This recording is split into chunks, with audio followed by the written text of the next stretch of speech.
Hi friends, ഞാൻ Anilkumar. Life is PSC കോച്ചിങ്ങിൻ്റെ പുതിയൊരു എപ്പിസോഡിലേക്ക് ഏവർക്കും സ്വാഗതം. പരീക്ഷയ്ക്ക് പോകുന്നതിന് മുമ്പ് പഠിച്ച കാര്യങ്ങൾ ഒന്നുകൂടി ഓർമ്മയിൽ കൊണ്ടുവരുന്നത് വളരെ നല്ലതാണ്. അത്തരത്തിൽ നിങ്ങൾ ഇതുവരെ പഠിച്ച അറിവുകൾ ഒന്നുകൂടെ ഓർമ്മപ്പെടുത്തുകയാണ് ഈ എപ്പിസോഡിൽ. അതുകൊണ്ട് തന്നെ കഴിവതും വേഗത്തിലായിരിക്കും ചോദ്യങ്ങൾ പറഞ്ഞു പോകുന്നത്. നമുക്ക് ക്ലാസ്സിലേക്ക് കടക്കാം. അതിനു മുമ്പായി ഒരു കാര്യം ഓർമ്മിപ്പിക്കുന്നു. എൻ്റെ ക്ലാസ്സുകൾ നിങ്ങൾക്ക് ഇഷ്ടമാകുന്നുവെങ്കിൽ വീഡിയോയ്ക്ക് താഴെയുള്ള സബ്സ്ക്രൈബ് ബട്ടൺ ക്ലിക്ക് ചെയ്യൂ. അതോടൊപ്പമുള്ള ബെല്ലൈക്കൺ കൂടി എനേബിൾ ചെയ്താൽ എൻ്റെ ക്ലാസ്സുകളുടെ നോട്ടിഫിക്കേഷൻ നിങ്ങൾക്ക് ലഭിക്കുന്നതായിരിക്കും. ഒരു PSC ഉദ്യോഗാർത്ഥി ആദ്യം പഠിച്ചിരിക്കേണ്ട ചോദ്യം കേരള സംസ്ഥാനം രൂപീകൃതമായത് എന്നാണെന്നാണ്. നമുക്ക് ഏവർക്കും അറിയാം, 1956 നവംബർ 1-നാണ് കേരള സംസ്ഥാനം രൂപീകൃതമായത്. ഇതേ ദിവസം തന്നെയാണ് കേരള ഹൈക്കോടതിയും നിലവിൽ വന്നത്. കേരള സംസ്ഥാനം രൂപീകൃതമായപ്പോൾ 5 ജില്ലകളായിരുന്നു ഉണ്ടായിരുന്നത്: തിരുവനന്തപുരം, കൊല്ലം, കോട്ടയം, തൃശ്ശൂർ, മലബാർ. മലബാർ ലഹള നടന്ന വർഷം 1921. മലബാർ ലഹളയുമായി ബന്ധപ്പെട്ടുണ്ടായ തീവണ്ടി ദുരന്തമാണ് വാഗൺ ട്രാജഡി. കേരളത്തിലെ ഏറ്റവും വലിയ തീവണ്ടി ദുരന്തം ഏതെന്ന് ചോദിച്ചാൽ അത് പെരുമൺ തീവണ്ടി ദുരന്തമാണ്. 1988-ലാണ് പെരുമൺ ദുരന്തം നടന്നത്. കൊല്ലം ജില്ലയിലെ അഷ്ടമുടിക്കായലിൽ വെച്ചാണ് പെരുമൺ ദുരന്തം നടന്നത്. കേരളത്തിലെ വലിയ രണ്ടാമത്തെ കായലാണ് അഷ്ടമുടിക്കായൽ. അപ്പോൾ കേരളത്തിലെ ഏറ്റവും വലിയ കായൽ ഏതെന്ന് ചോദിച്ചാൽ അത് വേമ്പനാട്ട് കായലാണ്. കേരളത്തിലെ കായലുകളുടെ എണ്ണം 34. പമ്പാ നദി പതിക്കുന്നത് വേമ്പനാട്ട് കായലിലാണ്. കേരളത്തിലെ 3ാമത്തെ നീളം കൂടിയ നദി പമ്പാ നദിയാണ്. അപ്പോൾ 2ാമത്തെ നീളം കൂടിയ നദി ഏതാണ്? ഭാരതപ്പുഴയാണ്. കേരളത്തിലെ ഏറ്റവും നീളം കൂടിയ നദി ഏതെന്ന് ചോദിച്ചാൽ അത് പെരിയാറാണ്. പെരിയാർ വന്യജീവി സങ്കേതം ആണ് കേരളത്തിലെ ആദ്യത്തെ വന്യജീവി സങ്കേതവും കേരളത്തിലെ ഏറ്റവും വലിയ വന്യജീവി സങ്കേതവും. പെരിയാർ വന്യജീവി സങ്കേതത്തിൻ്റെ ഭാഗമാണ് ശബരിമല. ശബരിമല സ്ഥിതി ചെയ്യുന്നത് പത്തനംതിട്ട ജില്ലയിലെ റാന്നി താലൂക്കിലുള്ള പെരിനാട് ഗ്രാമപഞ്ചായത്തിലാണ്. കേരളത്തിൽ ഗ്രാമപഞ്ചായത്തുകൾ കൂടുതലുള്ള ജില്ല മലപ്പുറമാണ്. 1998 മെയ് 17-ന് മലപ്പുറത്താണ് കുടുംബശ്രീ പദ്ധതി അന്നത്തെ ഇന്ത്യൻ പ്രധാനമന്ത്രി അടൽ ബിഹാരി വാജ്പേയി ഉദ്ഘാടനം ചെയ്തത്.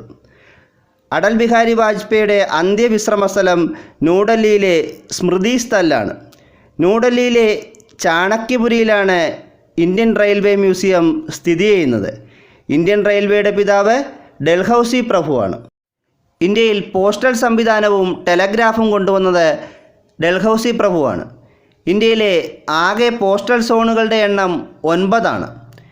ഇന്ത്യയിൽ ആകെ റെയിൽവേ സോണുകളുടെ എണ്ണം 17 ആണ്. 17ാമത്തെ റെയിൽവേ സോൺ കൊൽക്കത്ത മെട്രോയാണ്.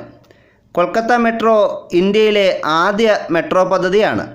ഇന്ത്യയിലെ 8ാമത്തെ മെട്രോ പദ്ധതിയാണ് Kochi metro. Metro man of India എന്നറിയപ്പെടുന്നത് E. ശ്രീധരനാണ്. മിസൈൽ മാൻ ഓഫ് ഇന്ത്യ എന്നറിയപ്പെടുന്നത് APJ അബ്ദുൽ കലാമാണ്. ലോക വിദ്യാർത്ഥി ദിനമായി ഐക്യരാഷ്ട്രസഭ ആഘോഷിക്കുന്നത് അബ്ദുൽ കലാമിൻ്റെ ജന്മദിനമായ ഒക്ടോബർ 15 ഒക്ടോബർ 16-നാണ് ലോക ഭക്ഷ്യദിനം ആചരിക്കുന്നത്. ഒക്ടോബർ 24-നാണ് ഐക്യരാഷ്ട്രദിനം. 1945 ഒക്ടോബർ 24-നാണ് ഐക്യരാഷ്ട്ര സംഘടന നിലവിൽ വന്നത്. ഐക്യരാഷ്ട്രസഭയുടെ നിലവിലെ സെക്രട്ടറി ജനറൽ അന്റോണിയോ ഗുട്ടറസ് ആണ്. അന്റോണിയോ ഗുട്ടറസ് പോർച്ചുഗൽകാരനാണ്. പോർച്ചുഗീസുകാരനായ വാസ്കോഡ ഗാമ ഇന്ത്യയിൽ എത്തിയത് 1498 മെയ് 20-നാണ്. കോഴിക്കോട് കാപ്പാട് എന്ന് പറയുന്ന സ്ഥലത്താണ് ഇദ്ദേഹം കപ്പലിറങ്ങിയത്. ഇന്ത്യയിൽ പുകയില കൃഷി ആരംഭിച്ചത് പോർച്ചുഗീസുകാരാണ്. പുകയില ഏറ്റവും കൂടുതൽ കൃഷി ചെയ്യുന്ന കേരളത്തിലെ ജില്ല കാസർഗോഡാണ്. സപ്തഭാഷാ സംഗമഭൂമി എന്നറിയപ്പെടുന്നത് കാസർഗോഡാണ്. ഇന്ത്യൻ ഭരണഘടന അംഗീകരിച്ച ഭാഷകളുടെ എണ്ണം 22 ആണ്. ഭാഷകളെക്കുറിച്ച് പ്രതിപാദിക്കുന്ന ഇന്ത്യൻ ഭരണഘടനയുടെ ഷെഡ്യൂൾ 8 ആണ്. 10ാമത്തെ ഷെഡ്യൂളിൽ കൂറുമാറ്റ നിരോധന നിയമത്തെക്കുറിച്ചാണ് പറയുന്നത്. സേവനാവകാശ നിയമം പ്രാബല്യത്തിൽ വന്നത് 2012 വിവരാവകാശ നിയമം പ്രാബല്യത്തിൽ വന്നത് 2005 ഒക്ടോബർ 12 വിവരാവകാശ നിയമം ബാധകമല്ലാത്ത ഏക ഇന്ത്യൻ സംസ്ഥാനം ജമ്മു കാശ്മീരാണ്. ജമ്മു കാശ്മീരിന് പ്രത്യേക പദവി നൽകുന്ന ഇന്ത്യൻ ഭരണഘടനാ വകുപ്പാണ് ആർട്ടിക്കിൾ 370. ആർട്ടിക്കിൾ 338 പ്രകാരമാണ് 2004 ദേശീയ പട്ടികജാതി കമ്മീഷൻ നിലവിൽ വന്നത്. കേരളത്തിൽ പട്ടികജാതിക്കാർ കൂടുതലുള്ള ജില്ല പാലക്കാടാണ്. പട്ടികവർഗക്കാർ കൂടുതലുള്ള കേരളത്തിലെ ജില്ല വയനാടാണ്. വയനാട്ടിൽ സ്ഥാപിച്ച പുതിയ ക്രിക്കറ്റ് സ്റ്റേഡിയമാണ് കൃഷ്ണഗിരി സ്റ്റേഡിയം. ഇന്ത്യയിലെ ഏറ്റവും വലിയ ക്രിക്കറ്റ് സ്റ്റേഡിയം കൊൽക്കത്തയിലെ ഈഡൻ ഗാർഡനാണ്. ലോകത്തിലെ ഏറ്റവും വലിയ ക്രിക്കറ്റ് സ്റ്റേഡിയം ഓസ്ട്രേലിയയിലെ മെൽബൺ ആണ്. ലോകത്തിലെ ഏറ്റവും വലിയ ഫുട്ബോൾ സ്റ്റേഡിയം ബ്രസീലിലെ മാരക്കാനയാണ്. ദേശീയ പതാകയിൽ ഫുട്ബോളിൻ്റെ ചിത്രമുള്ളത് ബ്രസീലിനാണ്. ഇന്ത്യൻ ദേശീയ പതാക രൂപകൽപ്പന ചെയ്തത് പിംഗലി വെങ്കയ്യ ആണ്. ഇന്ത്യയിലെ ഏക അംഗീകൃത പതാക നിർമ്മാണശാല ഹൂബ്ലിയിലാണ്. ഹൂബ്ലി സ്ഥിതി ചെയ്യുന്നത് കർണാടകയിലാണ്. ഇന്ത്യയിൽ ഏറ്റവും കൂടുതൽ ആനകളുള്ള സംസ്ഥാനം കർണാടകയാണ്.